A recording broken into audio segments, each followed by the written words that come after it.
Set of leaders ಮತ್ತೆ ಬೇರೆ ಒಂದು ಲೀಡರ್ಸ್ಗೆ ಕಾಲು ಎಳೆಯುವಂತಹ ಪ್ರಯತ್ನ ಮಾಡ್ತಾ ಇದ್ದಾರೆ. ಇಲ್ಲಿ ದಾವಣಗೆರೆ ದಾವಣಗೆರೆಯಲ್ಲಿ ಒಂದು PR ಟೀಮೇ ಸೃಷ್ಟಿಸಿಕೊಂಡು ಅವ್ರಿಗೆ ಹೋಟೆಲ್ಗಳು ಕೊಟ್ಟು ಅಲ್ಲಿ ಇರಿಸ್ಕೊಂಡು ಒಬ್ಬ ಲೀಡರ್ಗೆ ಅವ್ನಿಗೆ ಏನಾದ್ರೂ ಮಾಡಿ ಕಾಲ್ ಎಳಿಬೇಕಂತ ಪ್ರಯತ್ನ ಪಡ್ತಾ ಇದ್ದಾರೆ. ಇದ್ರ ಬಗ್ಗೆ ನಾನೊಂದೇ ಒಂದು ಮಾತು ಹೇಳಕ್ಕೆ ಇಷ್ಟಪಡ್ತೀನಿ. ಹಿಜಾಬ್ ಸಂದರ್ಭದಲ್ಲಿ ಸನ್ಮಾನ್ಯ ಮರ್ಹೂಮ್ ಹಜರತ್ ಅಮೀರ್ ಶರೀಯತ್ ಅವರು ಒಂದು ಘೋಷಣೆಯನ್ನು ಮಾಡ್ತಾರೆ. ಹೈಕೋರ್ಟ್ ಹಿಜಾಬನ್ನ ನಿಷೇಧ ಮಾಡಿ ಒಂದು ವರ್ಡಿಕ್ಟ್ ಅನ್ನು ಕೊಡುತ್ತೆ. ಆ ವರ್ಡಿಕ್ಟ್ ವಿರೋಧದಲ್ಲಿ ನಾವು ಪ್ರತಿಭಟನೆ ಮಾಡ್ತೀವಿ. ನಾಳೆ ಕರ್ನಾಟಕ ಬಂದ್ ಅಂತ. ಅವಾಗ ನಮ್ಮದೇ ಆದ ಆರ್ಗನೈಸೇಷನ್ ಅಲ್ಲಿ ನಮ್ಮದೇ ಆದ ಸಮುದಾಯದ ಬೇರೆ ಬೇರೆ ಒಂದು ಇದರಲ್ಲಿ ಜನರಲ್ಲಿ ಭಿನ್ನಮತ ಇತ್ತು. ಇದು ಹೇಳಿದ್ದು ತಪ್ಪು, ಅಮೀರ್ ಶರೀಯತ್ ಈ ತರ ಹೇಳ್ಬಾರ್ದಾಗಿತ್ತು, ಈ ತರ ಮಾಡಬಾರ್ದಾಗಿತ್ತು ಅಂತ ಹೇಳಿದ್ರು. ಅವರ ಕೇವಲ ಒಂದೇ ಒಂದು ಮಾತು, ದಾಡಿ ಟೋಪಿ ಹಾಕಿರುವ ಅಮೀರ್ ಶರೀಯತ್ ಕೇವಲ ಒಬ್ಬರು. ಅವರು ಕೊಟ್ಟ ಒಂದು ಆದೇಶದ ಮೇಲೆ ಇಡೀ ಕರ್ನಾಟಕ ರಾಜ್ಯದ ಮುಸಲ್ಮಾನರು ಅದಕ್ಕೆ ಬೆಂಬಲಿಸಿ ನಾವು ನಮ್ಮ ಇಡೀ ಕರ್ನಾಟಕ ರಾಜ್ಯದಲ್ಲಿ ಬಂದ್ಗೆ ನಾವು ಬೆಂಬಲವನ್ನ ನೀಡಿ ನಮ್ಮ ಅಂಗಡಿಗಳನ್ನ ನಾವು ಮುಚ್ಚಿಟ್ಟಿದ್ವಿ.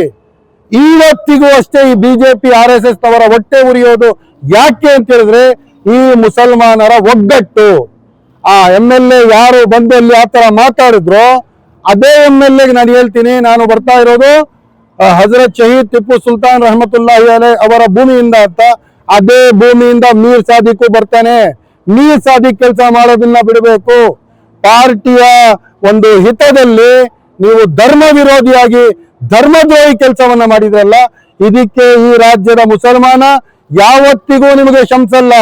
ನೀವು ಬಂದು ಮಾಡಿದ್ದೇನು ಮೈಸೂರಿಂದ ಇಲ್ಲಿಗೆ ಬಂದು ನೀವು ಬಕೆಟ್ ಹಿಡಿದು ಮೊದಲು GK ಜಾಫರ್ ಶರೀಫ್ ದಿವಂಗತರಾದ್ರು ಮರ್ಹೂಮ್ ಜಾಫರ್ ಶರೀಫ್ ಸಾಹೇಬ್ರವರಿಗೆ ಅವರ ಪೊಲಿಟಿಕಲ್ ಕೆರಿಯರ್ ಅನ್ನೇ ಇವರು ಎಂಡ್ ಮಾಡಿಬಿಟ್ರು 2014ರಲ್ಲಿ. ಇಲ್ಲಿಗೆ ಬಂದು ಚುನಾವಣೆಗೆ ನಿಂತು ಇವರು ಸೋತೋದ್ರು. ಅದಾದ ನಂತರ 2017ರಲ್ಲಿ ಸನ್ಮಾನ್ಯ ನಮ್ಮ political secretary to CM Siddaramaiah Naseer Ahmed ಸಾಹೇಬ್ ಅವರ ಒಂದು MLC ಟಿಕೆಟ್ ಅನ್ನ ತಗೊಂಡು ಅವರ MLC ಸ್ಥಾನದಲ್ಲಿ ಇವರು ಬಂದು ಕುತ್ಕೊಂಡ್ಬಿಟ್ರು. ಇವರನ್ನ MLC ಮಾಡಲಾಯಿತು. ಮುಂದಕ್ಕೆ ಮತ್ತೊಂದ್ಸಲ ಬ್ಯಾಂಗ್ಳೂರ್ ಸೆಂಟ್ರಲ್ ಲೋಕಸಭಾ ಚುನಾವಣೆಯಲ್ಲಿ ನಿಂತು ಮತ್ತೊಂದ್ಸಲ ಸೋತ್ರು. ಇಷ್ಟು ಸಲ ಸೋತ್ರು ಕೂಡ ಬಕೆಟ್ ಹಿಡಿದು ಶಿವಾಜಿನಗರ ಸೀಟ್ ತಗೊಬಂದ್ರು. ಅಲ್ಲಿಗೆ ತಗೊಬಂದ್ಬಿಟ್ಟು ಅಲ್ಲಿಂದ ವಿಜೇತರಾದ್ರು. ಆ ವಿಜಯರಾದ್ರಲ್ಲ ಅವರು, ಅದೇನು ಅವರ ಸ್ವಂತ ಬಲದಿಂದಲ್ಲ.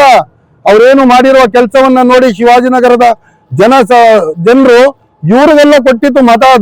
ಅದು ಕಾಂಗ್ರೆಸ್ಸಿನ ಭದ್ರಕೋಟೆ. ಅಲ್ಲಿ 40% ಮುಸಲ್ಮಾನರ ಜನಸಂಖ್ಯೆ. ಆದ್ದರಿಂದ ಇವರು ವಿನ್ ಆದ್ರು ಒಂದು ಬೈ ಎಲೆಕ್ಷನ್. ಅಲ್ಲಿ ರೋಷನ್ ಬೇಗ್ ಸಾಹೇಬ್ರನ್ನ ಫಿನಿಶ್ ಮಾಡಿದ್ರು.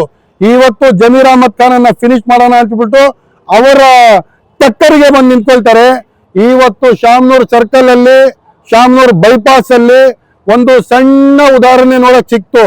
ಈ ಕಡೆಯಿಂದ 4 ಕಿಲೋಮೀಟರ್, ಈ ಕಡೆಯಿಂದ 4 ಕಿಲೋಮೀಟರ್, 8 ಕಿಲೋಮೀಟರ್ ನ್ಯಾಷನಲ್ ಹೈವೇ 40 ನಿಮಿಷಕ್ಕೆ ರೋಡ್ ಬ್ಲಾಕ್ ಆಗಿತ್ತು. ಇದೇನು 500 ರೂಪಾಯಿ ಕೊಟ್ಬಿಟ್ಟು ಅಲ್ಲಿ ಪಾಪರ್ಗಳನ್ನ ಕುತ್ಕೊಂಡ್ಬಿಟ್ಟು ಜಯಕಾರ ಹಾಕೊಳಕ್ ಕರ್ಸಿದ್ರಲ್ಲ ಮೊನ್ನೆ, ಆ ತರ 500 ರೂಪಾಯಿಗೆ ಬಂದ ಜನರಲ್ಲ. ಮನಸ್ಸಿನಲ್ಲಿ ಪ್ರತಿಯೊಬ್ಬ ಈ ರಾಜ್ಯದ ಮುಸಲ್ಮಾನರ ಮನಸ್ಸಲ್ಲಿ ಬಾಳುವವನು ಅಲ್ಪಸಂಖ್ಯಾತರ ನಾಯಕ DZ ಜಮೀರ್ ಅಹಮದ್ ಖಾನ್.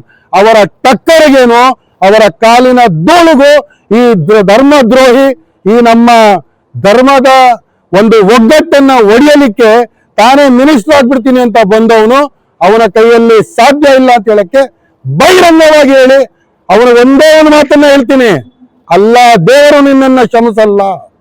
ಯಾಕೆ ಅಂತ ಹೇಳಿದ್ರೆ ನಮ್ಮ ಒಗ್ಗಟ್ಟೆ ನಮ್ಮ ಶಕ್ತಿ. ಏನೇ ಬರಲಿ ಒಗ್ಗಟ್ಟಿರಲಿ ಅಂತ ಹೇಳಕ್ ಇಷ್ಟಪಡ್ತೀನಿ.